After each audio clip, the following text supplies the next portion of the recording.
Good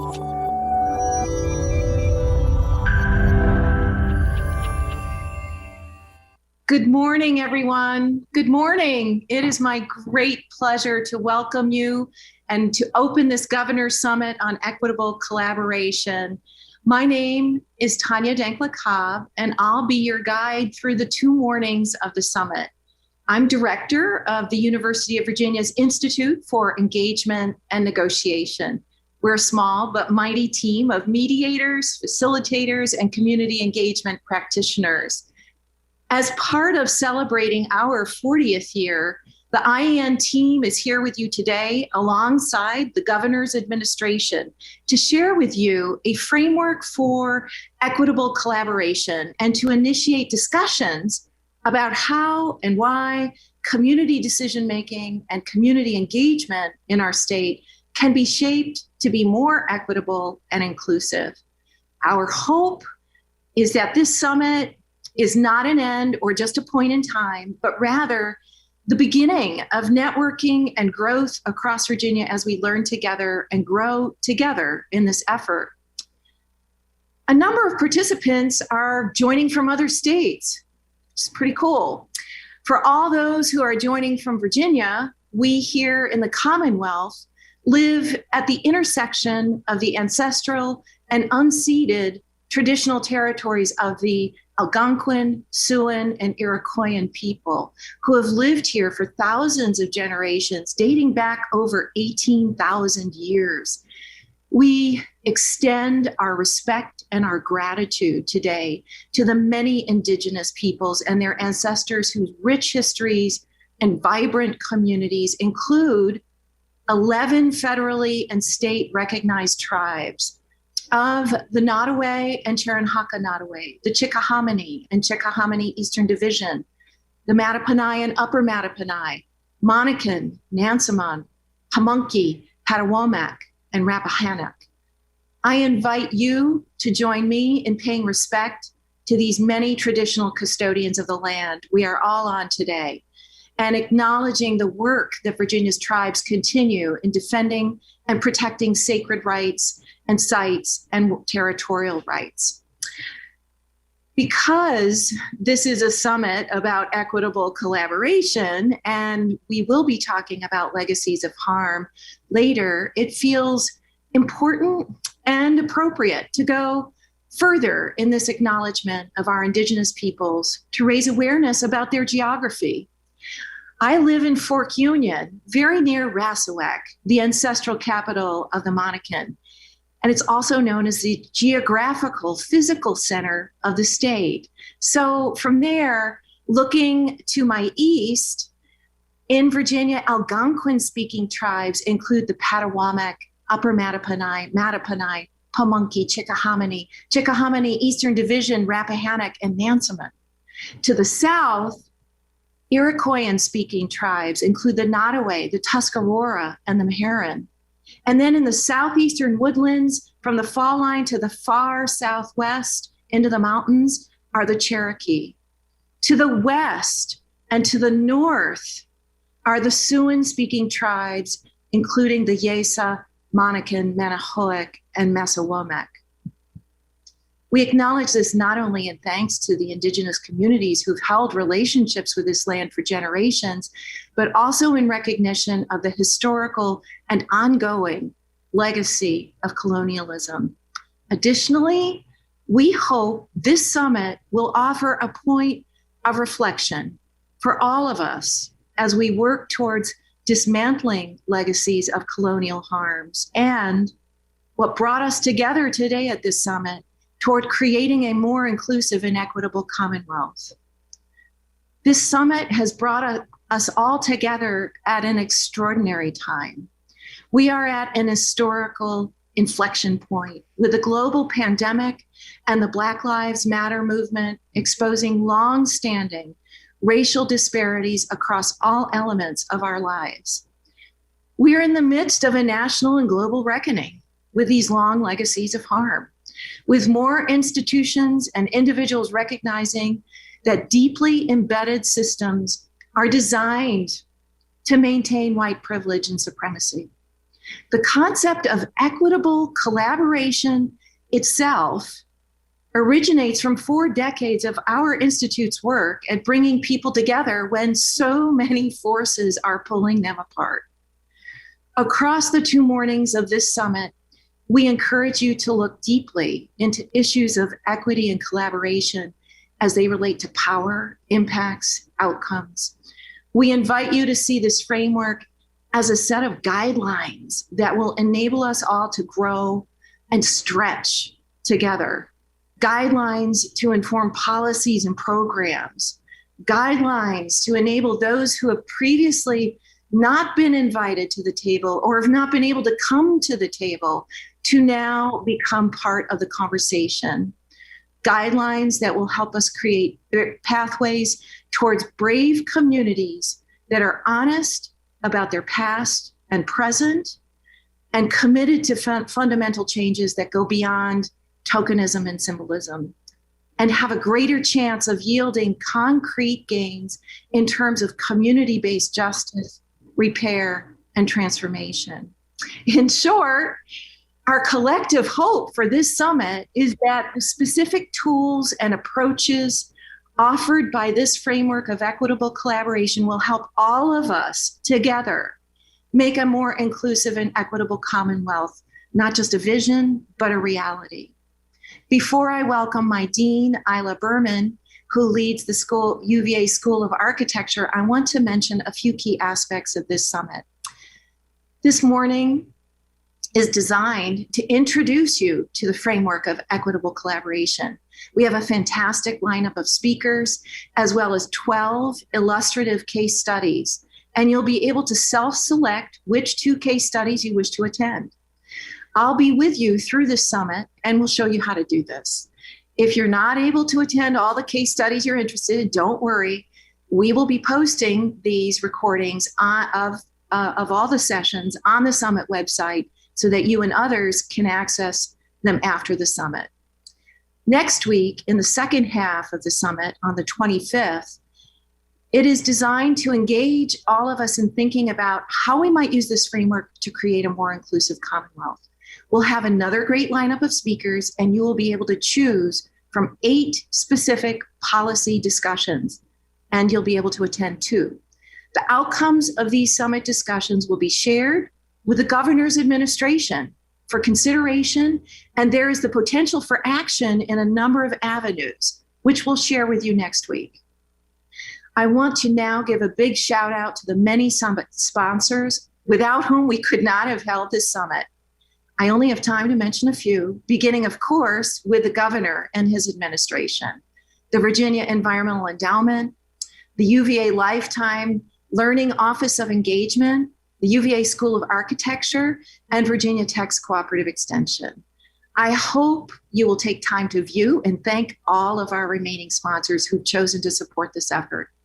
Most of all, on behalf of all of IEN and our sponsors and the university, I want to thank Governor Northam and all the members of his administration who've helped conceptualize and put this summit together, with particular leadership from Secretary of Agriculture and Forestry, Bettina Ring. Last but not least, I want to thank all of you who are with us today, who've chosen to spend your morning with us. We had such an overwhelming response. We had to cap registration at 1,000. As you'll see in this pie chart, we are thrilled to report that the summit has attracted a broad diversity of people from all sectors of work. And we're also thrilled that we have people joining from all regions of the country, from far south and from Virginia, from far southwest Virginia to the Eastern Shore. For those of you who are on the Eastern Shore, please know we do see you. We know you're here. It's unfortunate that Microsoft Excel doesn't allow you to be seen, but you can be sure we will be finding a way to alert Microsoft, to alert them to the need to correct this issue. So now, without further ado, it is my great pleasure to hand off this welcome to Isla Berman, Dean of the School of Architecture, who's provided important leadership at our school for creating intentional policies and approaches towards a more equitable and inclusive School of Architecture. Now we go to Dean Isla Berman. Thank you. Thank you, Tanya. Good morning, everyone.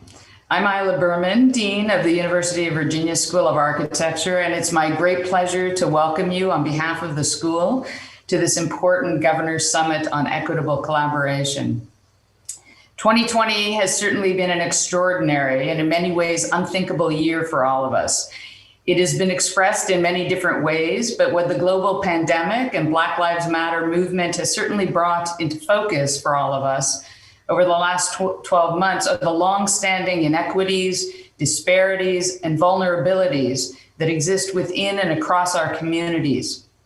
These have only been exacerbated over the last year. At the School of Architecture, our mission is to produce the next generation of innovative leaders, thinkers, designers, and makers who will not only engage the most difficult challenges of our time, but also envision, design, and build the most just, compelling, and courageous of futures. We focus our efforts as a school on design that matters, design that will truly make a difference in the world. We certainly recognize our own privilege as an institution, and we know that it is our deep and profound responsibility to help move society toward a more inclusive, equitable, and just future through our fields and our daily practices. But we know that this can only happen by committing ourselves to a sustained and critical rethinking of our policies, our institutional structures, our pedagogy, our practices, and our culture. And by placing social and environmental justice issues at the very core of what we do. This is an ongoing project that requires dedication and sustained engagement, but it is also something that can't happen without a deeper understanding of the needs and values of communities, without the engagement of those whose voices need to be at the table, and without the tools to help us move toward more equitable collaboration, which is what this summit is about. The UVA School of Architecture just celebrated its centennial last year, and the Institute for Engagement and Negotiation, which Tanya directs, and which is leading with the Governor's Administration today's summit, is the longest standing research institute at our school. Over its illustrious 40-year history, IEN has truly been a leader across the Commonwealth in environmental and social justice efforts. They focus their efforts on dealing with the complex and embedded legacies of harm and racial injustice, including those deep and extremely difficult histories of our own institution, being initiators, for example, of the Memorial to Enslaved Laborers Project at UVA. They've played a key role in taking on environmental issues across the state, dealing with everything from uranium mining and waste tires to wetland degradation and coastal resilience, currently working at the ground level with communities at risk in Virginia's coastal region through a partnership project known as the RAFT. They've taken on health issues by, for example, facilitating a 7-year dialogue in the 1990s that brought together the adversaries of tobacco farmers and public health advocates to find common ground in the sustainability of rural communities, and who together created core principles that were taken to the White House, impacted the final tobacco settlement, and ultimately led to the unanimous adoption of the Tobacco Revitalization Commission of Virginia. They've also taken on food injustice and insecurity and other key issues in support of public health. And lastly, through their skills in mediation, consensus building, and collaborative engagement processes, they have been building capacity within communities through the Virginia Natural Resources Leadership Institute, having spent 20 years training more than 600 leaders in Virginia. The art of resolving conflict through collaboration. All this to say that you are in very good hands. Today's events, we hope, will be transformative and will give us all the tools to help move us toward a more equitable and collaborative future. I now have the great honor to introduce a person who, quite honestly, needs little introduction, our fearless leader at the University of Virginia, President Jim Ryan, who is joining us briefly today to introduce the governor. Thank you, Dean Berman, and good morning to all of you. I'd like to begin by extending my thanks to the UVA Institute for Engagement and Negotiation, which, as Dean Berman just described, has for 40 years been dedicated to equitable solutions for institutions and communities. And thanks as well to the Virginia Natural Resources Leadership Institute, which has been offering professional development around conflict resolution and collaborative problem solving for 2 decades. Thanks also to Dean Isla Berman of the School of Architecture and to the organizers and sponsors of today's event, including the University Office of Engagement, the Office for Diversity, Equity, Inclusion, and Community Partnerships, and the Office of the Vice President for Academic Outreach. I'd like to say just a few brief words about the summit, and then it's my honor to introduce Governor Northam. In the midst of an ongoing global pandemic, growing calls for racial and social justice, and threats to democracy, both at home and abroad, I'm hard-pressed to think of a more timely and important topic than equitable collaboration. As a dad to 4 kids, I can tell you the topic of more equitable collaboration within our family has long been of interest to my children. But on a more serious note, as a university president, I've learned that working together with the community in which we're situated in the service of more equitable policy solutions is among the most important tasks and among the most worthwhile. It's an approach that yields dividends in bringing more perspectives to the table, including those whose voices may have been discounted in the past or left out altogether. And when collaboration is truly equitable, it not only leads to better results, but the process itself helps build a stronger community. Someone who understands this well and practices it not just in his words, but in his deeds is our honored guest, Governor Northam. Since he was elected to office in 2018, Governor Northam has worked tirelessly to create the conditions for more just and equitable outcomes across the Commonwealth, in large part by collaborating with others. Given his background as an Army doctor, pediatric neurologist, business owner, state senator, lieutenant governor, husband, and father, it shouldn't be surprising that he recognizes the value of multiple perspectives in solving problems. Educated at the Virginia Military Institute and Eastern Virginia Medical School, the governor was a resident at Walter Reed Army Medical Center and then served as chief neurological resident at Johns Hopkins Hospital. As an Army doctor, he served in Germany, treating soldiers wounded in Operation Desert Storm. When he returned home, he practiced pediatric neurology and also served as assistant professor of neurology at Eastern Virginia Medical School, where he taught medicine and ethics. His instincts as a physician, I believe, make him especially well suited for leadership, and I had the privilege of seeing this in action.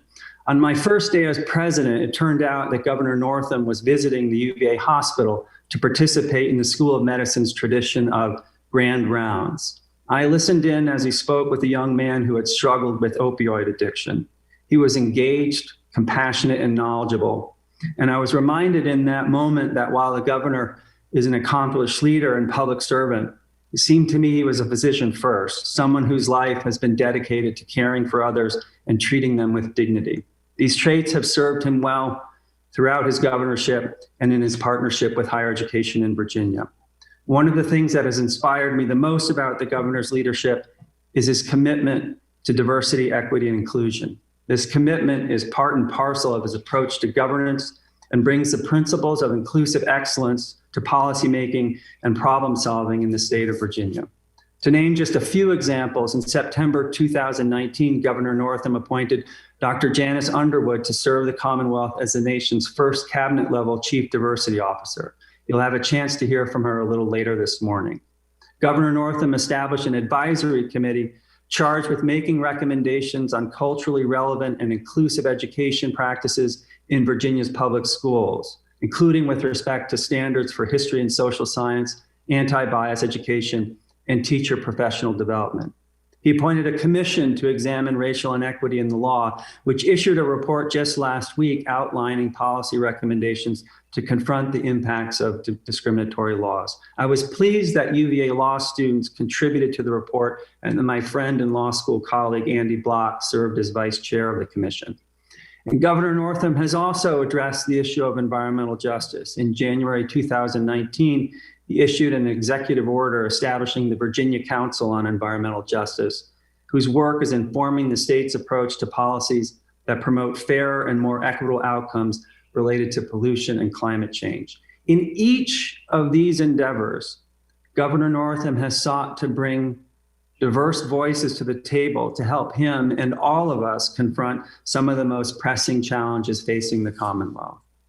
In his words and in his deeds, the governor has created an environment where equitable collaboration can thrive.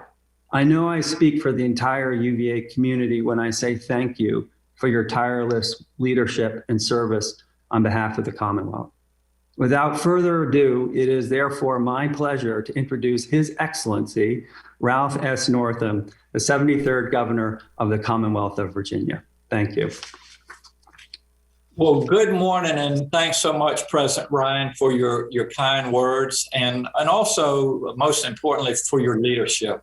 This past year, I don't think there's any question that it has affected everybody, not only in Virginia, but in this country. And one of our top missions is to make sure that we continue to educate our young scholars and prepare them for not only today's, but tomorrow's workforce. And we are blessed here in Virginia to have great colleges and universities, and also blessed to have great leaders. So thanks for all that you do, and thanks for helping us get through this pandemic and finally put this in the rearview mirror. So stay safe and healthy. I'd like to welcome everyone to the Governor's Summit on Equitable Collaboration. And, as we've always said, we would really like to be in person today. That's who we are. We like to look each other in the eye and shake hands and give each other hugs and display the kindness that needs to be promoted. But we are still in the middle of a pandemic. And so I encourage all of you to stay safe and healthy. And we will, together, we'll put this in our rearview mirror and come out of this even stronger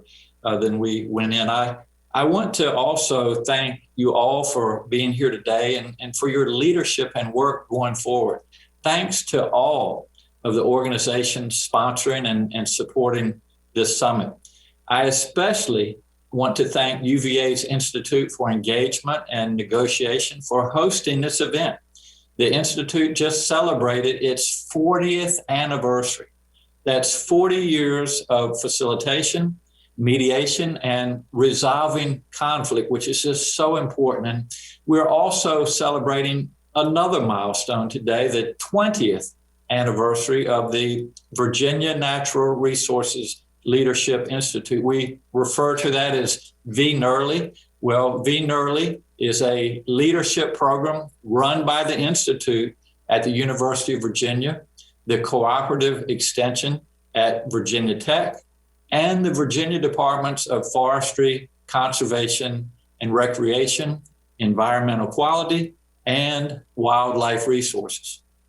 This collaborative effort helps our natural resources leaders gain new skills in resolving conflicts and problem solving, and it has had a tremendous impact across Virginia and beyond. I want to especially thank our Secretary of Agriculture and Forestry, Bettina Ring, for all she does to advance agriculture and forestry in the Commonwealth. She has been involved with VNERLI since its inception, and she has been instrumental in planning this summit. Now, just a little bit of word on our Secretary Ring. She is a Hokie.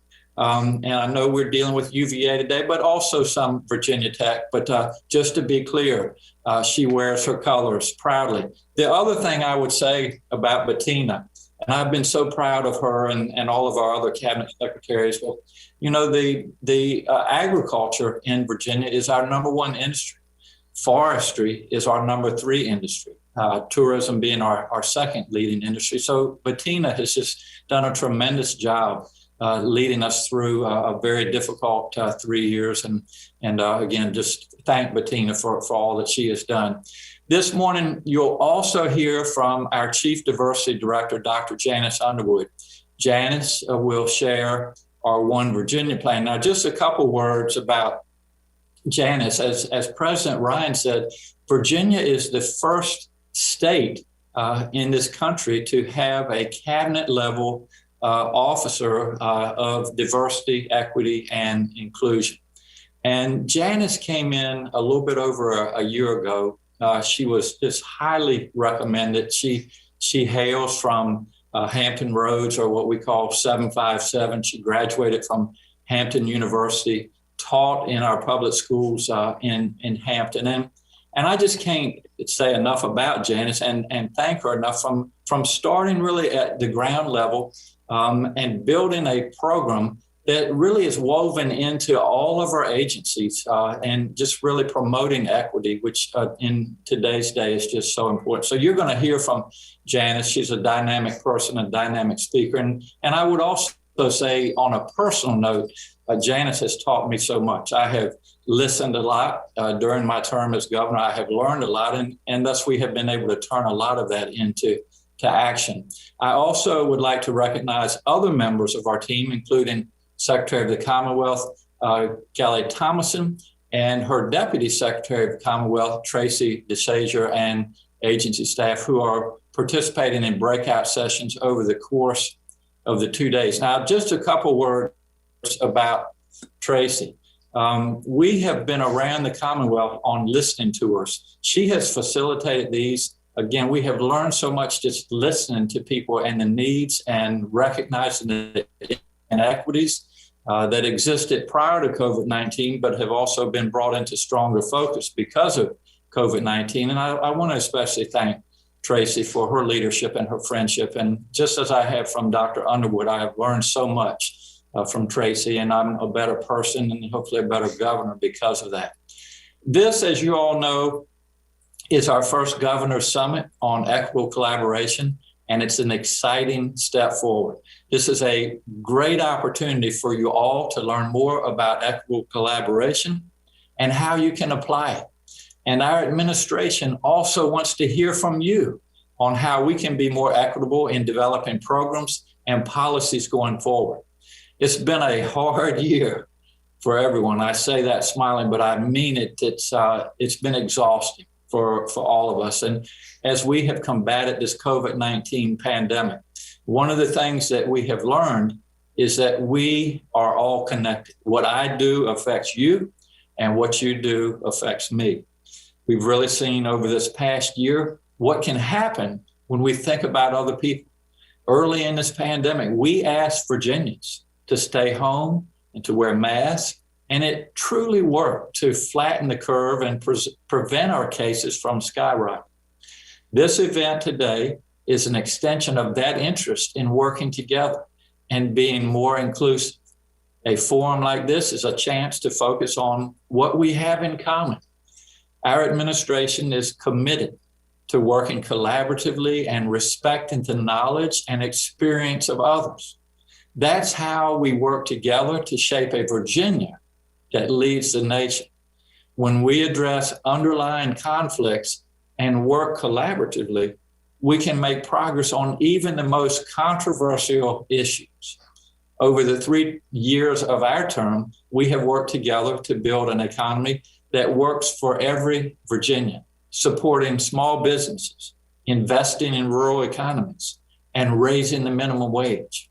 We have invested in early childhood education, pay raises for teachers, and tuition assistance in higher education, because we know every child deserves a strong start and a chance for a world-class education. We've expanded Medicaid to an additional 500,000 Virginians and worked to increase access to high-quality, affordable health care. We've passed common sense gun safety measures to support public safety. We've embarked on landmark clean energy initiatives, prioritized environmental justice, and made progress on restoring the Chesapeake Bay, which I literally grew up, it was my backyard. And we have made strides in our work to build a more equal, inclusive, and just Commonwealth, one where we treat everyone with dignity and respect. Virginia is the first Southern state to ban discrimination based on sexual orientation, and we are requiring schools to develop plans for transgender students. We have also repealed nearly 100 instances of racist and discriminatory language from our law books. This progress did not happen overnight. It happened because we made long-term investments and because we have a shared commitment to moving the Commonwealth forward. We have a bold agenda before us right now in the General Assembly session.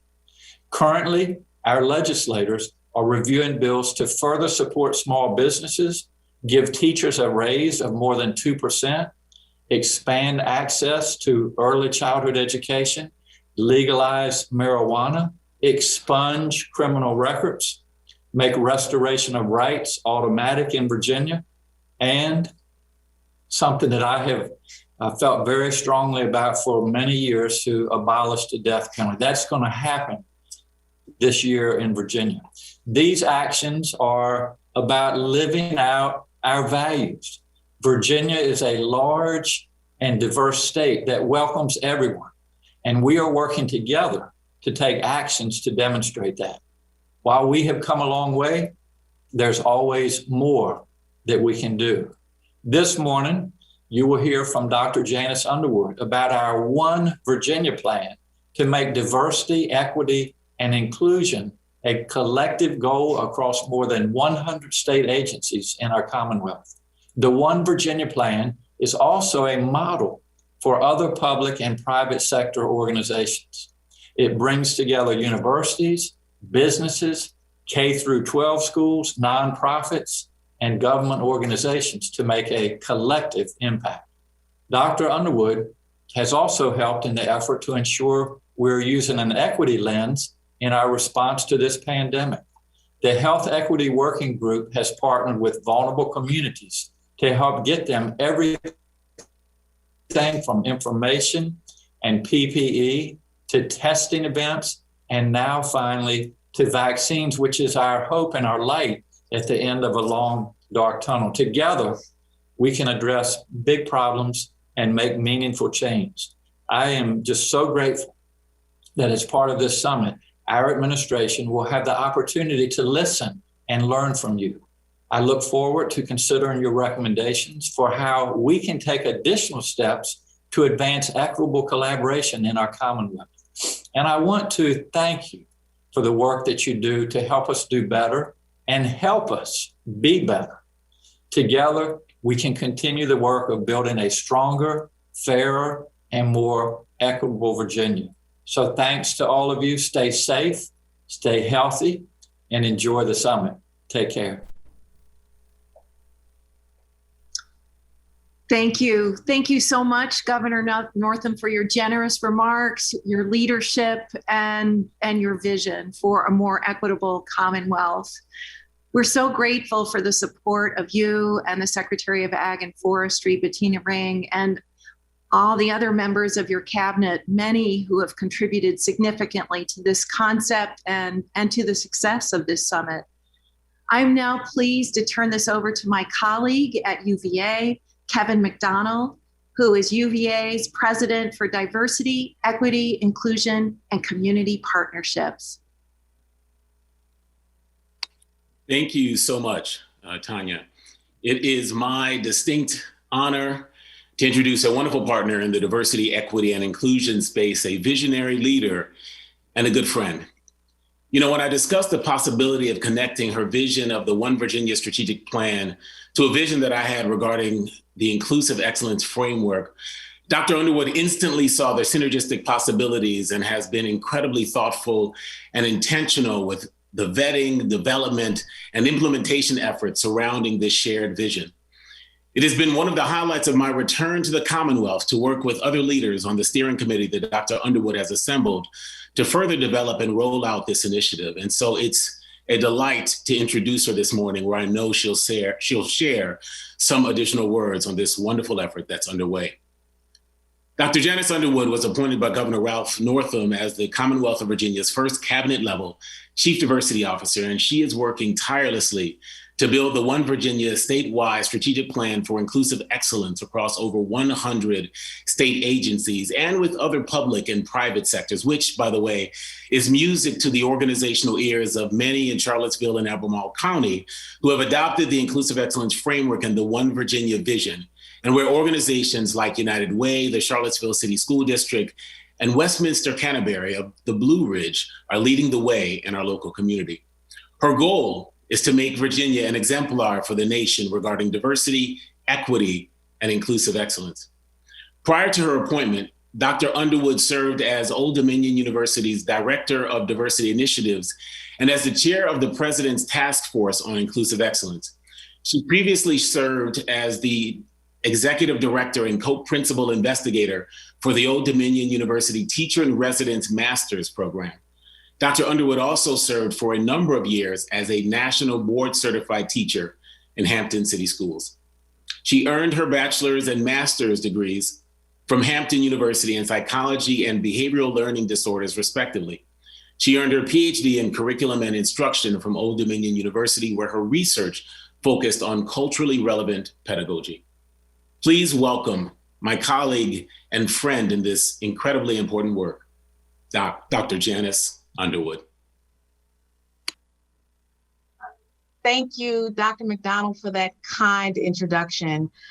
Thank you for your friendship. I really appreciate your thought leadership in creating the One Virginia Plan, along with an incredible volunteer steering committee. I'd also like to recognize how you have really taken the lead, Dr. McDonald, to have UVA emerge as a true anchor institution in the Charlottesville region, helping many other organizations, as you mentioned, to adopt the One Virginia Plan, the first statewide plan to advance diversity, equity, and inclusion. Bravo to you and President Ryan for your support and serving as a true force multiplier for inclusive excellence. So thank you so much. We have some slides that I'd like to share with you, and we're going to talk a little bit about, as the governor mentioned, his kind words as well, the One Virginia Plan. I'd like to introduce it for the first time to a statewide or nationwide audience. Next slide. I'd like to start with this slide as I open because, quote, many Virginians in one Commonwealth is really who we are and who we strive to be. Throughout today's summit, and when we pick this back up on February 25th, I'd like you to keep this overall goal in mind. Given the stated mission of our host, the Institute for Engagement and Negotiation, which is to catalyze and facilitate the shared creation of equitable solutions for organizations, communities, and leaders, I'd like to focus my talk solely on the One Virginia Plan, but show how that it's robust for everyone who's joined in with us today across the nation and across all the sectors that were mentioned earlier. So throughout today and on February 25th, allow your conversations and metacognitive reflections to be undergirded with this overall goal in mind, One Virginia, and be thinking about how you can operationalize your work to leverage diversity, equity, and inclusion. Next slide. Equitable communication across sectors, I really believe, begins at the root with talking with each other. Discourse about our lived experiences that shape our values, motivations, and work ethic. Well, this is me on my first day as the nation's first cabinet level chief diversity officer to serve a governor. But there was a long road to get me to this point. Also, this work is iterative and ongoing. One never arrives. My equity story includes lifelong learning, as was mentioned, as a biology teacher for students with and without disabilities, a teacher educator preparing future math and science teachers, the director of diversity at Old Dominion, an equity reformer, a community member, activist, daughter, wife, and mom. I ask you, what is your equity story? How are you engaging in lifelong learning that better situates you to work with and communicate with different people and leverage the strengths of and return on investment for diversity? Are you willing to share your equity story and to really think about how the intersectionality of your identity really equips you towards equitable solutions to the 21st century problems we're all dealing with today? Next slide. Richard Rothstein is a distinguished fellow of the Economic Policy Institute. And in his book, The Color of Law, A Forgotten History of How Our Government Segregated America, he famously said, and I quote, "Government has an obligation to remedy structural racism, regardless of its cause decades ago. He also suggested that if inequity was created by undefined private prejudices, it is too easy to believe that it can also be reversed in some mysterious way by a change in people's hearts. So, while the One Virginia Plan was created for state government institutions and agencies, it is generalizable for all sectors, for any organization, public or private, who may want to leverage the benefits of diversity-led innovation. It looks like you're already at the next slide. We'll just stay right there. I'd like to talk about how to change long-held structural inequity. As was mentioned in The Color of Law. If you haven't read that book, I highly recommend it. But changing long-held structural inequity or racism must include intentional strategic planning and policy and legislative and programmatic interventions. As was mentioned in 2019, Governor Northam created the Office of Diversity, Equity, and Inclusion as one structural mechanism to collaborate with him and the entire cabinet across all the cabinet secretaries and agency leaders, all 140 General Assembly members, community stakeholders such as many of you on the call today, and public and private organizations in pursuit of making the Commonwealth a more inclusive and welcoming state where any business or person would want to come to live, learn, work, play, visit, or thrive. I want everyone to know who's listening out there today, this new office was codified in 2020 in the Code of Virginia with House Bill 394, which signals that I have a statutory obligation to share these best practices with you. What's more, I have a statutory obligation to partner with you and all state agencies and higher education institutions to develop a sustainable framework to promote inclusive practices, implement a measurable strategic plan to address systemic inequities, and facilitate methods to turn your feedback and suggestions, many of which we'll hear from today, into concrete equity policy. So I'd like to underscore something Governor Northam said. The administration is here to listen and to get suggestions. So please do continue to have equitable conversations. Next slide. So let's get back to your organizations. Who are you and who are the organizations that you serve? Let's start with a bit of a personal assessment for each of you. Implementing diversity, equity, and inclusion initiatives, or DEI, in any organization starts with transparent reflection and assessment. And as a teacher, everyone knows the test is sometimes hard. We hate tests, I know. But before any organization can start their diversity strategic planning or implementing diversity initiatives, such as hiring a diversity officer, which I know is the hot button right now. Everybody wants to hire a diversity officer. But I just caution you, before you do that, assess your systems, policies, traditions, and practices to learn what to do and what not to do. So let's take a look at this slide. Most organizations, both public and private, align with what we call compliance, or simply adhering to the EEOC statutes and expectations. This over-exemplification of doing just the bare minimum to stay out of legal trouble is true for most institutions of higher ed, state agencies, and really all organizations, public, private, corporate, represented by those of you tuning in with us this morning, and really nationally.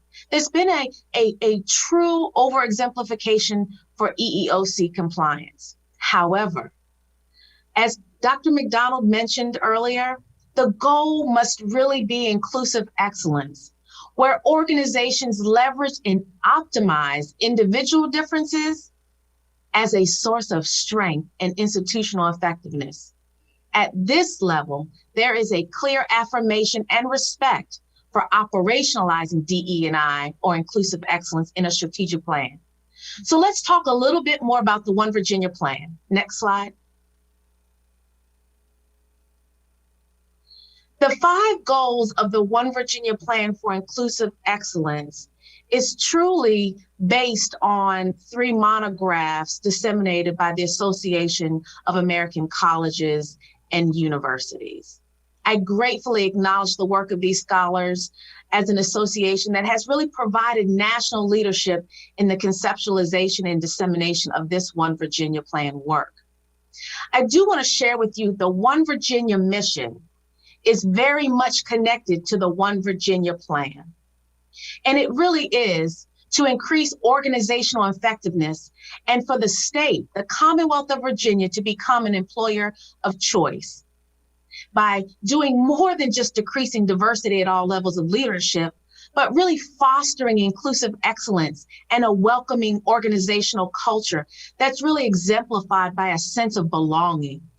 Generating knowledge about diversity-led innovation. And what I mean by that is linking our business goals to DE&I, establishing a shared accountability for visible equity, and fostering genuine community engagement. And this One Virginia mission is really about moving away from checking boxes and really rolling up sleeves and getting to work. Next slide.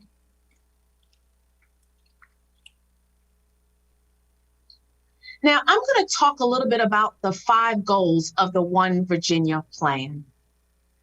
And I'd like for you to really dig in deep with me. This is the time for us to roll up our sleeves and think about how to apply these goals to your organization, whether you're a public or private organization, whether you're a college or university or a nonprofit. The 5 goals of the One Virginia Plan for Inclusive Excellence is truly a way to operationalize and optimize diversity-led innovation.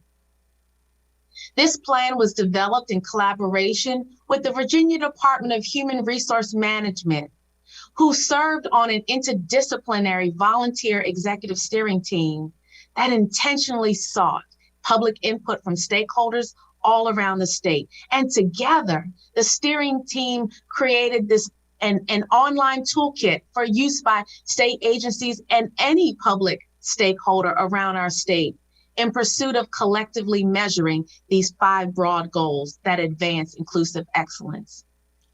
Now, I want to just share that the online toolkit will go live later this month and will be accessible by anyone on this call and really anyone around the country who would love to know more about how Virginia is really truly becoming an inclusive state. I'd like to mention the One Virginia Executive Steering Team members included Dr. Kevin McDonald, Dr. Susan Gooden, Dean of the Douglas Wilder School of Government at VCU, Chair Phyllis Randall of Loudoun County, Emily Elliott, Vilma Alejandro from the Department of Human Resource Management, Carlos Brown from Dominion Energy, Carla Bruce, Chief Equity Officer of Fairfax County, and Dr. Tara Warney-Griggs, External Assessment Consultant, that really helped us put this together. One Virginia directs all appointed executives and agency leaders, directors, managers, university presidents, everyone to develop and implement DEI action plans relevant to the focus of their agencies. Now, I want you to note that these plans and these goals are built on an evidence-based theoretical framework of inclusive excellence, but they're nimble enough to be individualized for your organization. Next slide. So what are some benefits? Once you actually think about diversity-led innovation, what are some benefits of DE&I? Well, in 2013, the Center for Talent Innovation, a think tank, found that 48% of companies in the US with increased diversity in executive management or leadership improved their market share. In 2015, McKinsey consultants reviewed more than 350 large public organizations across North America, Latin America, and the UK, and found that those companies with increased gender diversity were 15% more likely to produce better returns than their local peers. And most recently, according to a 2017 study by the Boston Consulting Group, of more than 1,700 different organizations across 8 countries, they found that those organizations with diverse leadership at the top levels of executive leadership had 19% higher revenue due to increased innovation and propensity towards solution-oriented problem solving. Why does that matter? The bottom line is that when diverse people are at the innermost tables of decision-making and strategic organizational planning, diversity of thought is then achieved. And here you can see on the slide, Governor Northam convening a meeting with the top leaders in the Commonwealth who represent many of the dimensions of diversity we enjoy here in the Commonwealth of Virginia. Other benefits include truly a return on investment, economically and socially, for recruitment, retention, and engagement, psychological safety, and problem solving. Next slide. So those are just among some of the best practices in implementing or benefits when implementing a DEI strategy. But I'd like to just share very quickly also some best practices when you do it. So I mentioned hiring a chief diversity officer. I know a lot of organizations are doing that, and I support it, but you gotta do it in the right way. A chief diversity officer or vice president of diversity, equity, inclusion, much like Dr. Kevin McDonald serves at UVA, must report to the head officer or the chief executive officer of that organization. In this case, in UVA, the president, President Ryan. In my case, the governor of Virginia. So this must be an executive cabinet role, which allows diversity-led innovation to truly, truly be embedded in every facet of the mission of the organization. I encourage institutional memberships to national organizations that can support you in this work in creating a diversity strategic plan that intentionally recruits diverse folks to serve in your organization. But I also urge you to go beyond just representative diversity, just increasing, for example, numbers of underrepresented individuals into your organization, but really think about it from a strategic and intentional way where you are increasing your bottom line, you're increasing your organizational effectiveness, and the only way you can do that is with accountability. Next slide. Let's quickly talk about some do's and don'ts as you think about what your diversity model will look like. I just want to share with you in summary, do hire I just need you to go back one slide. Do hire a chief diversity officer to serve on your at your executive level, and do think about recruiting diverse persons to serve in your organizations where you can really affirm diversity, equity, and inclusion at all levels, at that deeper level, but also be open to different opinions and change, expand opportunities, and really expect everyone in your organization to offer their expertise. Build a sense of urgency for diversity-led innovation. Build equity into your systems. The things you should avoid as you think about your own diversity model are offering hollow diversity and equity or racial equity statements. Don't limit the role of diversity to one person. DEI is everyone's role. Also, don't allow micro and macroaggressions to go unchecked. You should not view diversity-led innovation as a one-time investment. Don't be reactive. You give people like me and Dr. McDonald a bad name when you look at us as diversity police, for example. We're not here to police problems. What we're here is to work proactively with you to build diversity-led innovation that increases organizational effectiveness so that our organizations can be more productive. So what will your diversity model look like? So next slide. What are your next steps? What now? Well, the real work has just begun. So I'd like to elevate a few action items for you to take on right now. Do your homework. This is transformative work, and therefore requires us to prepare for the long path and not the short goal. So engage in honest dialogue. This is so important. One of the most difficult things to do is to look at ourselves.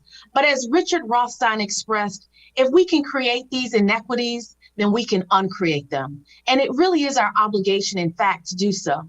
So this work goes beyond just creating a VP of diversity role or chief diversity officer. But if or when you do, create a clear job description for that diversity officer that really epitomizes all the best practices we've discussed. You might even consider a search firm to support you in this work. But remember all the best practices we talked about. Really think about a team and a budget and how to create a diversity strategic plan like the One Virginia plan.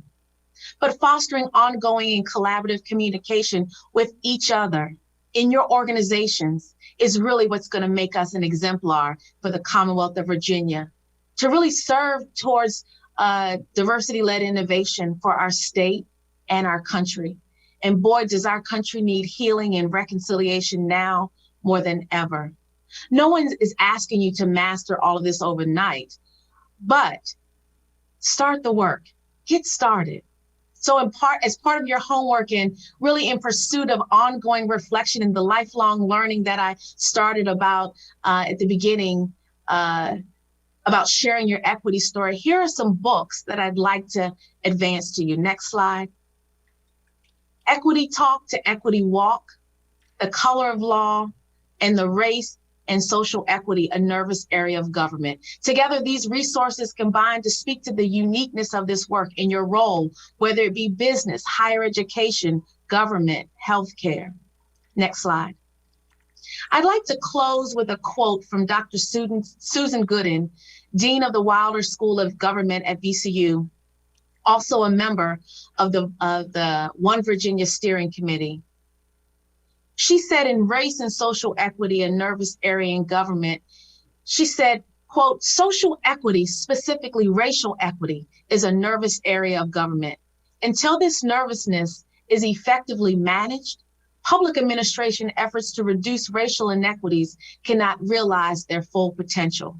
So I'd like to end by saying, I know this is hard work and makes a lot of people very uncomfortable. Believe me, myself included, but it's worth it. There's both a return on investment economically and socially in our organizations, and it's the right thing to do, but we can't wait for a change in people's hearts.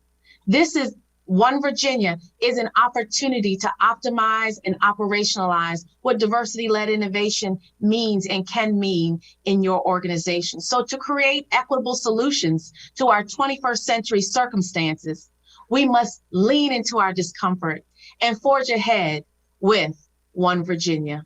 Thank you so much, and I look forward to continuing the conversation. Wow. Thank you so much, Dr. Underwood, for unrolling the One Virginia plan today and sharing the culmination of your long and hard work with your task force. I didn't know, it's an honor to know that our governor was the first in the nation to appoint a cabinet level director of DEI. And so exciting to see how you've taken the leadership role and run with it, not letting any grass grow under your feet at all. With the concepts you've talked about this morning, from inclusive excellence and best practices for DEI, you've laid a great, rich foundation for our work today, next week, and the years to come. I love how you've emphasized that equity, diversity, and inclusion is a process, not a check mark, and that we need to become comfortable with being uncomfortable. And this is the way we'll grow. And so I have a number of questions that have been accumulating while you've been talking, and we have a little bit of time to have some back and forth. So one of the first questions that came up is how can we achieve a balance between urban and rural issues in terms of diversity? We know that there are real differences in the diversity across the Commonwealth, and so I'll let you think about that, and how would you answer that?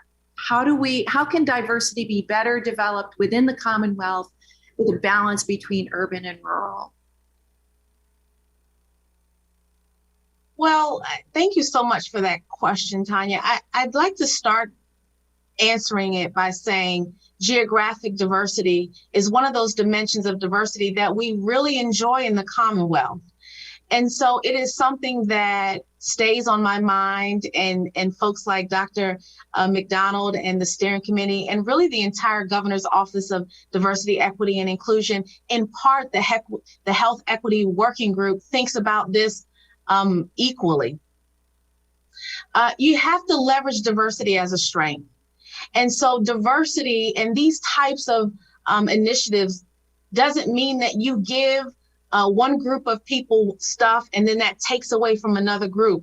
We really have to leverage diversity across many dimensions of diversity, and leverage, for example, the One Virginia plan in support to all communities.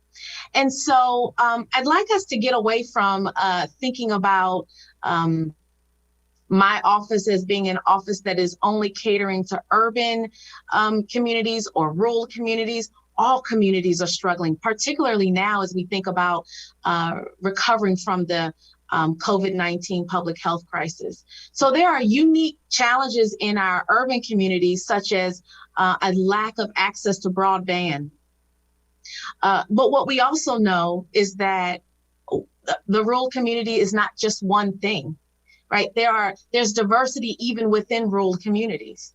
And so making sure that we reach everyone and give them what they need is really what equity is all about. So out of the DE&I thought is that equity is probably the most important construct of the three. Equity means giving people what they need. So my role and my thought and my priority is giving people what they need in rural communities and giving people what they need in urban communities and suburban communities and all communities. Oh, all right. Well, thank you so much, Dr. Underwood. That really lays it out really clearly. Love that. And I'm also being told that we need to move to a break. You have laid a wonderful foundation for where we're headed.